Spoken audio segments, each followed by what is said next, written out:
Bonjour à tous et à toutes, c'est le journal des sports de TV Tour. Programme chargé cette semaine de l'actualité avec le Tour Volleyball qui s'engage dans un nouveau cycle avec des nouvelles ambitions, de la vie des clubs, avec l'ADA Blois Basket qui a l'ambition d'ouvrir un centre de performance, bien sûr les résultats du week-end et cette émission, je vous le dis, ça va être une débauche de jingle. Les copains en régie en ont déjà déçu.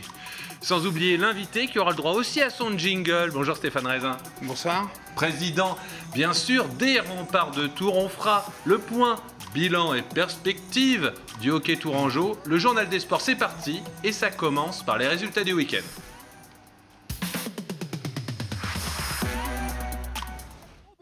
Si ce n'est un exploit, c'est une bien belle performance que de renverser le leader de la Pro B de basket, Saint-Quentin, qui du coup ne l'est plus.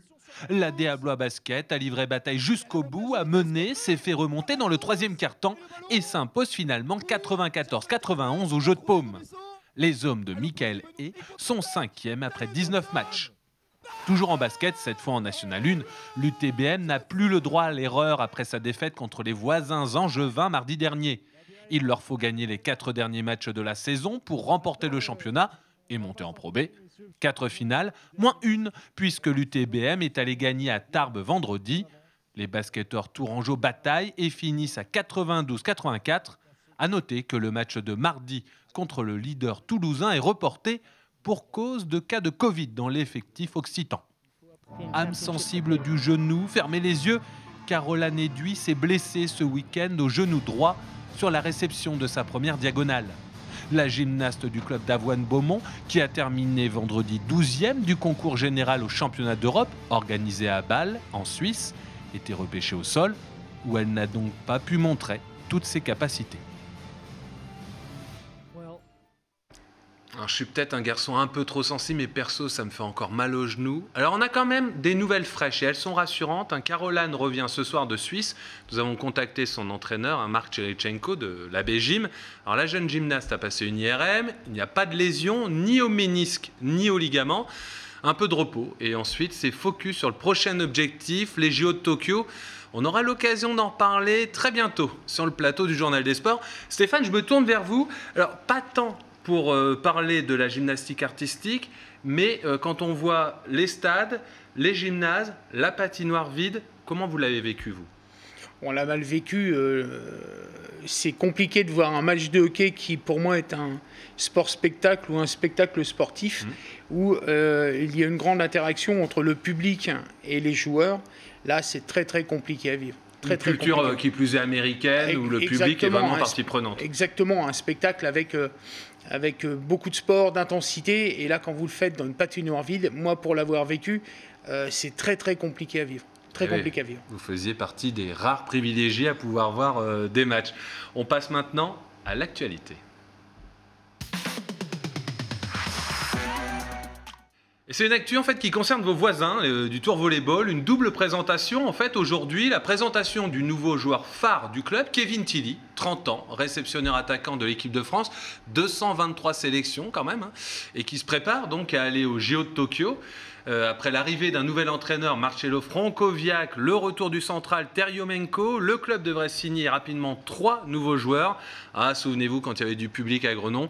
Alors, en 2022, c'est bien simple, le TVB veut tout gagner et voudrait donc succéder à l'AS Cannes, qui est devenu champion de France, la 10e fois de son histoire. C'était hier au terme d'un match fou contre Chaumont, une victoire au tie-break. Alors je vous propose d'écouter le néo-tourangeau Kevin Tilly et une vieille connaissance, Pascal Foussard, le directeur général délégué du club. Je pense qu'on va avoir beaucoup de pression parce qu'on va vouloir gagner après ces 2 saisons-là qui ont été un peu difficiles. Et il y aura de la pression, mais je suis là pour ça, pour le challenge. Et voilà, on est là pour gagner de toute façon, quoi qu'il arrive.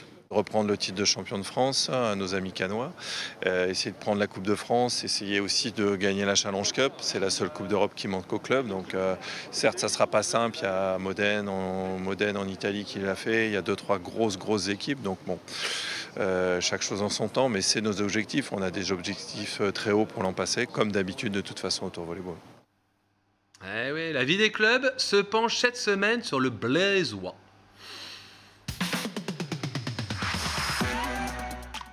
On retrouve l'ADA Blois Basket, mais cette fois pour parler infrastructure. Le club a en effet l'ambition de créer un centre de performance à l'horizon 2023. Ce terrain a été acheté par le conseil départemental, ça devrait finir en bail amphithéotique. 16 000 m² de terrain, 5 000 m² de bâtiments pour construire 2 grands terrains, 3 terrains pour jouer en 3 contre 3, une salle de fitness, les bureaux du club, bien sûr, et un restaurant. Alors, ça coûte un peu d'argent, tout ça, 5 millions d'euros. Le club a fait un prêt à 1,6 million d'euros, a mis en vente ses bureaux actuels, fait un premier tour de table avec les collectivités, mais il manque encore 500 000 euros. Le président de l'ADA, qu'on vient de voir, Paul Seignol, se lance donc dans un deuxième tour de table auprès des collectivités pour mener à bien son projet. On l'écoute. Je les appelle toutes à ce que, ensemble, on puisse trouver une solution pour pouvoir boucler ce dossier qui, pour moi, est primordial. Nous, il nous faut absolument, à un moment donné, cet outil, je le rappelle, pour générer des profits et des ressources supplémentaires pour continuer à développer le club.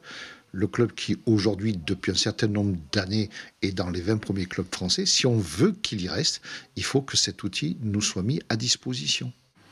Un président succède un président. Stéphane Raisin, le président des Remparts de Tours, est notre invité. Un centre de performance sportive, c'est un rêve pour vous ou c'est une utopie impossible ? Non, c'est pas un rêve, c'est quelque chose où on va poser la première pierre. On a mis en place une section sportive collège qui va démarrer dès la rentrée prochaine. Un partenariat avec Notre-Dame-la-Riche, partenariat qu'on a réussi à mettre avec toute l'intensité qu'on a voulu nous mettre en place, et on a eu un très bon accueil de Benoît Wyss, qui est le directeur de Notre-Dame-la-Riche. Donc ça, c'est une très très belle réussite pour l'avenir du hockey, l'avenir des remparts. Et paradoxalement, c'est quelquefois dans le privé que c'est un peu plus simple, toujours embêtant pour les défenseurs de l'école publique. Mais ça passe par le privé, et on a vu tout à l'heure Caroline Eduy, et c'est vrai que ça passe aussi par le privé. Oui, on est bien d'accord. Ça a été beaucoup plus simple, ça a été rapide, on a vraiment eu une écoute à notre projet, une vraie écoute à notre projet. D'ailleurs, la section sportive, elle est ouverte et des horaires aménagés sont faits pour les remparts, mais en même temps pour le TFC, pour la 4S, pour le Hand de Saint-Cyr aussi, et un autre club aussi. Donc vraiment, il y a un réel intérêt de Notre-Dame-la-Riche pour faciliter les projets sportifs et éducatifs en même temps. C'est vrai que du coup, les balles aux prisonniers au moment de la récré, ça doit être costaud. On va regarder dans le rétro, Stéphane, un retour sur cette saison, forcément un peu particulière. Un championnat sans enjeu, où finalement la Fédé a décidé qu'il n'y aurait ni montée ni descente. On l'a dit tout à l'heure, des tribunes vides. J'imagine qu'on est loin du hockey comme vous l'aimez, quoi. C'est clair, on a vécu une saison très compliquée. On a débuté une saison où on a été prendre la victoire à Strasbourg au premier match, où on était censé récupérer les 3 points que la Fédé nous avait infligés. La saison s'arrête, et là, d'un seul coup, on ne sait plus si on joue plus. Et ça nous emmène jusqu'à début janvier, où début janvier, on nous dit que...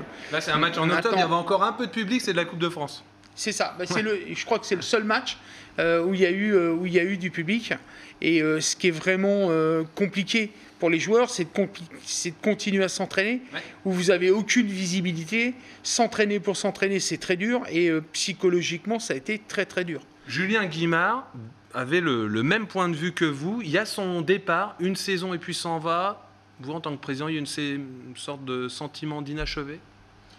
Il y a un sentiment d'inachevé. Après, je peux comprendre que c'est compliqué de s'intégrer dans une région où, quand vous arrivez, vous ne pouvez pas bouger, vous ne pouvez pas aller voir tous les attraits de la région. Ça me paraît compliqué de vouloir rester dans une région où vous n'avez pas pu vous intégrer.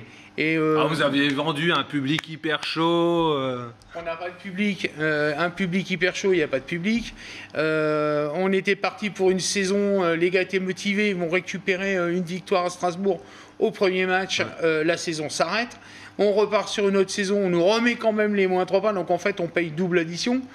Bon, effectivement, c'est compliqué pour le coach. Je pense que c'est compliqué pour les joueurs, mais c'est compliqué aussi pour l'encadrement du club de vivre une saison comme ça, quoi. Vous n'arrivez pas, les mains vides, Stéphane Raisin, sur le plateau du Journal des Sports, puisque vous avez un nouvel entraîneur pour la saison à venir, Franck Spinozzi, franco-canadien, 10 ans passé à Neuilly-sur-Marne, 1 an de retour au Canada. Pourquoi lui ? Depuis choix, sa barbe à pousser. Depuis sa barbe à pousser, le vrai choix, c'est son implication dans le hockey mineur. C'est vraiment comment je vais vous dire, la voie principale de développement du club, c'est la formation et d'augmenter le niveau de la formation. Il est vraiment investi, on a vraiment longuement discuté, on a avancé, on a contractualisé tout ça, avec l'envie de faire une belle vitrine de l'AD1, ce qu'il sait très bien faire, et en même temps, c'est un coach qui a la double casquette en même temps, investi dans le mineur, qui est peut-être pas la casquette et la facette la plus connue de Franck Spinozzi, mais où il a vraiment un réel intérêt et des réelles compétences aussi. Quelles sont les ambitions pour les Remparts ? On pense justement, il y a la D1 et ça, c'est le sport pro est toujours un peu plus aléatoire. Mais justement, dans la formation, l'équipe féminine, championne de France en titre. Oui, toujours. Mais, oui. voilà, bien sûr. Bien sûr. En 2019, les jeunes, vous parliez de la formation. Absolument. On parle des filles ? Ben, les filles, elles sont encore championnes de France en titre. Le dernier titre de champion de France qui a été attribué, c'était aux filles des Remparts de Tours, qui jouent en élite nationale. Donc qui fait partie des clubs de l'élite, que ce soit en hockey sur glace, au même titre que les filles de Chambray, par exemple. Pour réaliser tout ça, il faut un budget, Stéphane Raisin. Celui des Remparts avoisine les 900 000 €. L'année Covid, les années Covid, puisque maintenant on va en parler au pluriel, font forcément mal. Comment vous voyez l'avenir d'un point de vue financier ? Je pense que j'ai vu Eric Thomas ce week-end. L'adjoint au maire de la ville de Tours. Effectivement, au sport, voilà. Et qui nous a demandé nos besoins pour finir la saison de la manière la moins catastrophique possible. Je pense donc qu'on va avoir une aide exceptionnelle de la ville sur le budget de fonctionnement. J'espère qu'avec cette aide, on va finir, je pense, à l'équilibre. Parce qu'effectivement, à la fin de la saison, c'est votre espoir. Vous êtes mis un peu sur une mission, sur cette mission-là de l'équilibre. Oui, tout à fait. De toute façon, l'idée, c'est vraiment de finir sur un budget d'équilibre. Merci beaucoup, Stéphane. On va passer à l'agenda. Et promis, c'est le dernier jingle.